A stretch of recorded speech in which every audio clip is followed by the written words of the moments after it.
Hello, everyone. My name is Anton Camarada, and I'm going to present a brief summary of my presentation, What Really Matters, Materiality, Transparency, and the Future of Sustainability. There are 4 sections to this presentation. I'm going to go through them very quickly, and if you have more questions, you can ask them in the live session. We're going to look at the context, the reporting landscape, time and materiality, materiality and transparency, and the future of sustainability. The purpose of this presentation is to show the shortcomings in materiality determination and sustainability reporting and offer a solution for a better path forward.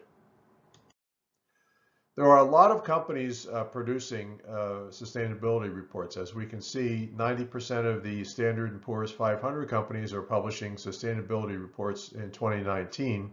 And according to the Russell 1000 index, about 92%, which includes 92% of all listed stocks, 65% of the Russell 1000 companies are publishing sustainability reports as of 2019.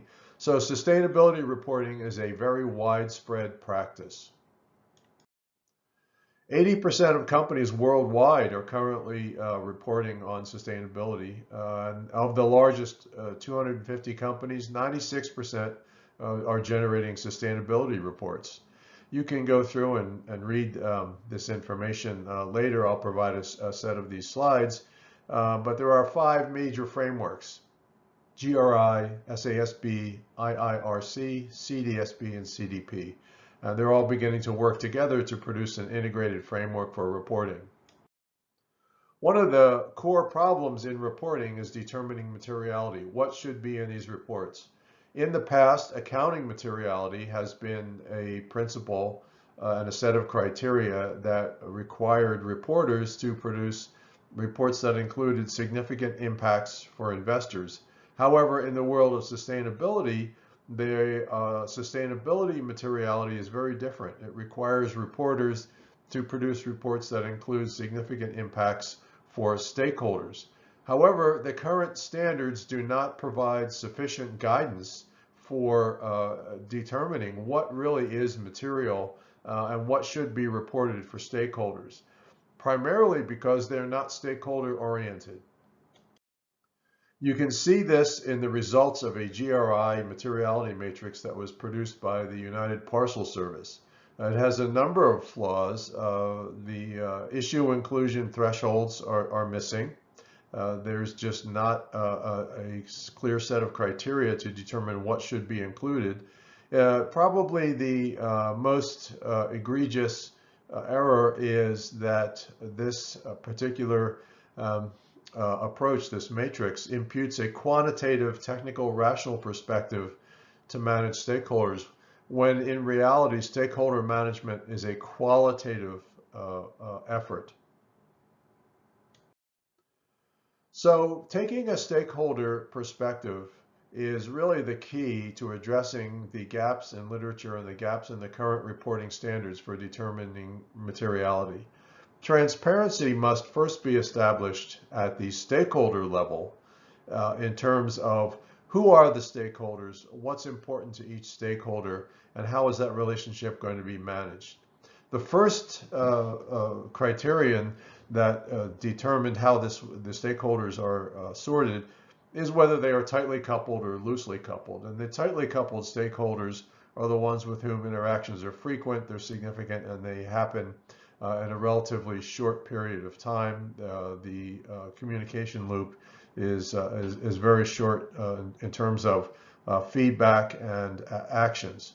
Loosely coupled stakeholders are not really managed that well. They take longer to respond.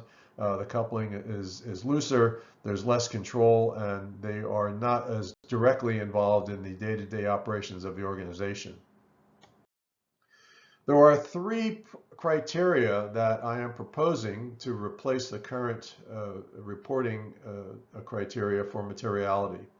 And these are based on stakeholders, not on organization-centric elements. The first is, how important is this relationship? It's a function of the value exchange. The second criterion is, what are the salient stakeholder concerns? These are the concerns that result in stakeholder impact plus operational impact. And the third criterion is how much time is needed to address these concerns. This is a function of the degree of coupling plus the salient stakeholder concerns. So let's look at these three criteria. The first is value exchange. And value exchange can be either value creation or value extraction. So it can be both positive and negative. And value exchange is a proxy for the amount of interchange or the degree of coupling that is going on with a particular stakeholder.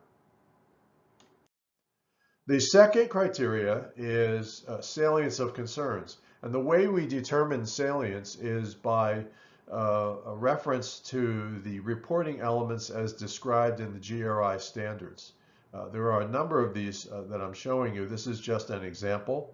But salient concerns have severe or potential negative impacts and affect human and natural rights. They are areas of impact that are salient for the particular stakeholder. And this is produced on an individual stakeholder basis. The third criterion is the time to address concerns. Some concerns will take a much longer time. And again, we use the GRI criteria to determine what really are our time-based concerns. How long will these specific concerns take to address? What we end up with is basically a strategy map. And a strategy map is according to each stakeholder. This is a very simple representation. The first three columns here are the value exchange, salient concerns, and time to address concerns. Again, these are not quantitative, these are qualitative. However, the important aspect of this is that for every concern that is determined to be material, there needs to be a strategy and a cost assigned and an outcome so that it can be effectively reported. It doesn't do any good to have a concern for a stakeholder or manage a stakeholder relationship without a strategy for addressing that stakeholder issues. What we end up with is a discrimination based on what is material in terms of issues and what is material in terms of stakeholders.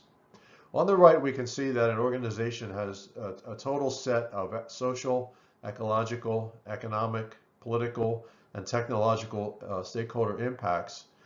These are first sorted as in terms of using a strategy map or a similar approach into potential issues and stakeholders.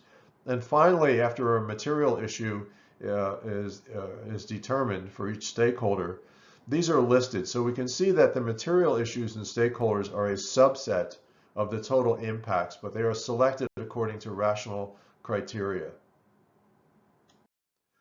The future of sustainability, I believe, is stakeholder-based. And there are three pieces to the future of sustainability. The first is the outcome. And in terms of reporting materiality, material reporting elements are based on stakeholder engagement. So there's stakeholder management, not organizational management, which is very integrative. This means that there's a process for managing a network system of relations based on enlightened reciprocity. This is very different from how most organizations do their strategic plannings and implement their strategies. There are three fundamental shifts that need to happen, and these can be oriented around materiality. The first shift is from power over to power with. You're working with your stakeholders to generate solutions that are reciprocal in nature. They are win-win. The second shift is from issues to stakeholders. We look at what are the stakeholder concerns. It's not just generalized issues, but it's integrating these issues with stakeholder concerns. And finally, in the long run, organizations can abandon a sense of rootlessness and really focus on a sense of place based on an integrated stakeholder framework. These are the references. And finally, this is my contact information. Let me know if you have any questions. I'd be happy to speak with you.